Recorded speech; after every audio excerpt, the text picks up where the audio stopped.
हरे कृष्णा। आप सभी को जानू सप्तमी की हार्दिक शुभकामनाएं।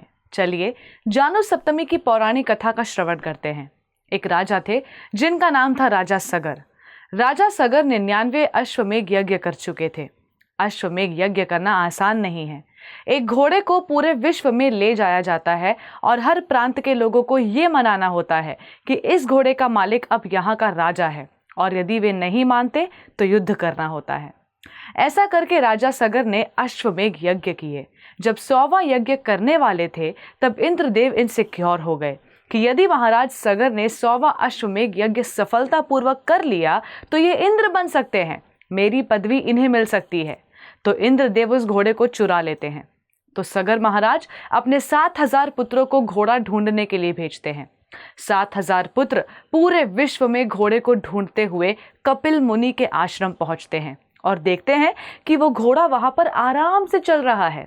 तो सभी पुत्रों को लगता है कि कपिल मुनि ने ही घोड़ा चुराया है। तो वे सब कपिल मुनि पर आक्रमण करते हैं।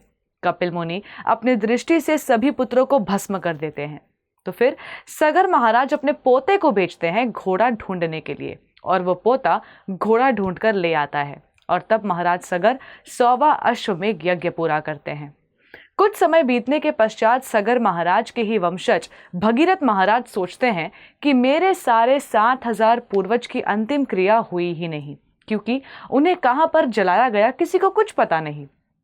तो वे कपिल मुनि के पास जाते हैं और उनसे पूछते हैं कि वे अपने पूर्वजों की अंतिम क्रिया कैसे कर सकते हैं ताकि उन्हें उच्च गति प्राप्त हो। तो कपिल मुनि कहते हैं कि एक ही तरीका है, आपको गंगा को पृथ्वी पर लाना होगा। लेकिन गंगा कौन है? गंगा भगवान की चरणामृत है।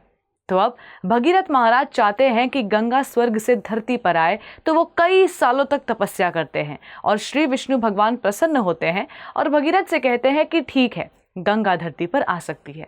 तब गंगा मैया बोलती है कि मैं तो आ सकती हूँ, किंतु मेरा वेग इतना है कि पृथ्वी फट सकती है। मेरे वेग को रोकेगा कौन? तब भगीरथ महाराज शिव जी की तपस्या करके उन्हें प्रसन्न करते हैं और शिव जी कहते हैं कि ठीक है, मैं अपनी जटाओं में गंगा को धारण करूंगा। तो गंगा शिव जी की जटाओं से निकलकर गौमुख से लेकर पूरे भारत में गंगा बहती है। तो आज जो दिव्य गंगा मैया का दर्शन लेकर हम अपने आप को पवित्र करते हैं, वो गंगा किन की वजह से आई? वे आई है महाराज भगीरथ के तप से। जब गंगा धरती पर बहते हुए आती है तो वे जानू मुनि के आश्रम को डुबा लेकर जाती है। तो जानू मुनि को इतना क्रोध आता है कि वे पूरी गंगा को पी लेते हैं। महाराज भगीरथ जब पीछे मुड़ के देखते हैं तो वे पाते हैं कि गंगा नहीं थी। उन्हें पता चलता है कि जानू ऋषि ने गंगा को पी लिया है। तब भगीरथ महाराज पुनः जानू ऋषि से प्रार्थना करते हैं।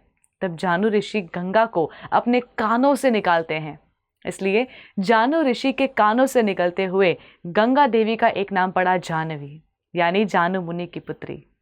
वैशाख मास के शुक्ल पक्ष की सप्तमी तिथि को गंगा जानू ऋषि के कानों से पुनः निकलकर इस धरती पर बहने लगी थी। इसलिए इस दिन को जानू सप्तमी के नाम से मनाया जाता है। इस दिन सभी श्रद्धालु गंगा मैया की पूजा अर्चना करते हैं और अपने पूर्वजों के उद्धार के लिए भी प्रार्थना करते हैं। आप सभी आज के दिन गंगा माता से प्रार्थना करें कि वे भक्ति में आगे बढ़ने के लिए हमारी सहायता करें। धन्यवाद। हरे कृष्णा। ऐसे ही और भक्तिमय कार्यक्रमों के लिए देखिए हरे कृष्णा टेलीविजन, और इसे प्राप्त करने के लिए आप अपने केबल अथवा DTH ऑपरेटर से संपर्क करें तथा और अधिक जानकारी के लिए आज ही डायल करें 7666 839 839।